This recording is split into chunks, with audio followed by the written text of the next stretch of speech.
Et bonjour à tous. Nous sommes sur la commune de Cadillac. Vous voulez goûter aux fruits? C'est pas mal de manger des fruits. Par contre, quand on prend un fruit, il faut faire attention. Parce qu'il peut y avoir du souci à se faire. Donc on est sur un petit un ballon de hand frelon asiatique qui est extrêmement dangereux. Parce que là, si vous secouez l'arbre, hein, banzai. Allez, on va aller traiter ça.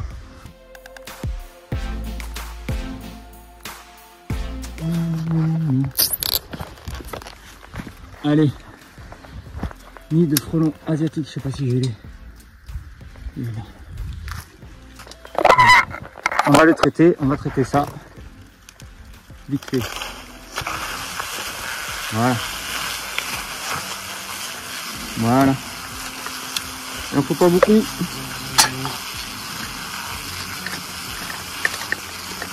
il faut faire super attention.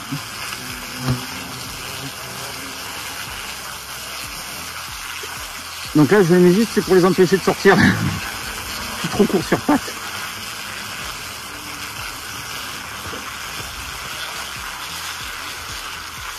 Donc ça c'était une future bombe. Hein.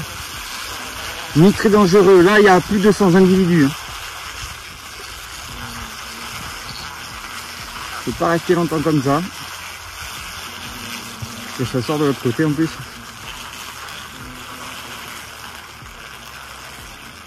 Voilà.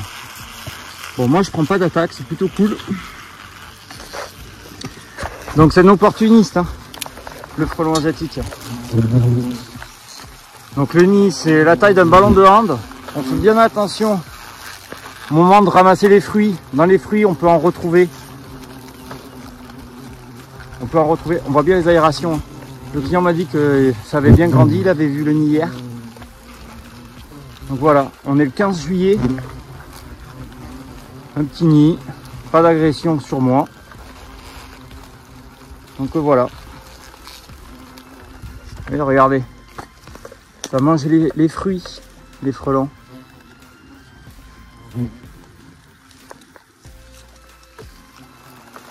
Donc là le nid est traité, ils tombent tous.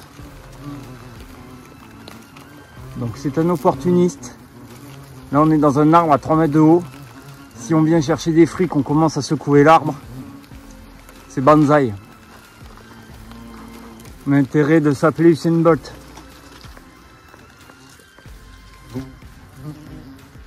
Ouais, regardez.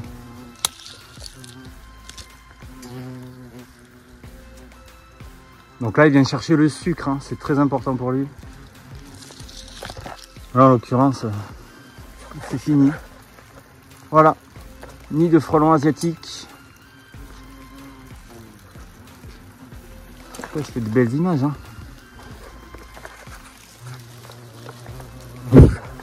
C'est une espèce très agressive. Il a beau être à 3 mètres de haut. Hein. Si je commence à vouloir ramasser les autres fruits, il pourrait m'attaquer, me tomber dessus ou attaquer le propriétaire tout simplement. Il faut faire très attention. Les enfants, s'ils viennent jouer ou se mettre à l'ombre parce qu'il y a canicule, ils secouent un peu l'arbre, c'est des piqûres assurées quoi. Donc très dangereux, on reste très vigilant, très vigilant. Bon, mais c'est dit, ils vont se contaminer, on enlève le nid dans 72 heures et si on peut couper la branche ça serait pas mal. Il a l'air d'être, moi je sais pas, on verra. Le client. Ouais, je suis pas paysagiste. Voilà.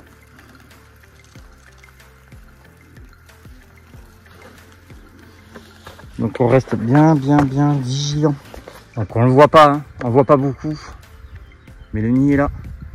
Donc vous voulez ramasser ces petites feuilles, ces fruits. Vous ramassez les fruits, vous secouez un peu la branche qui est ralliée là-bas. Eux, ils vous tombent dessus. Donc surtout on reste prudent.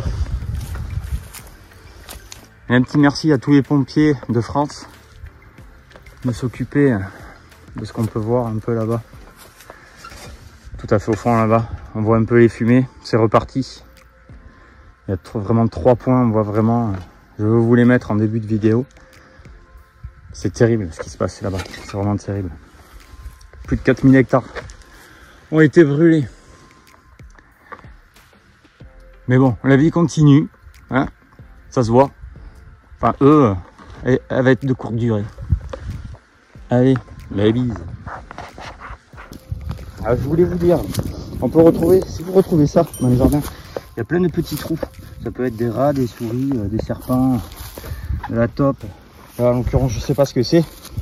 Mais ce que je sais et que je suis sûr, c'est que les guêpes germaniques ou les frelons asiatiques peuvent élire domicile là-dedans. Donc avant de tondre votre terrain, il faut vraiment faire un tour de chez vous. Très important. Et si vous voyez un aller-retour d'un point fixe, je le rappelle à chaque fois, bah vous tondez pas. On évite les piqûres pour rien. On appelle un expert, guêpes et frelons.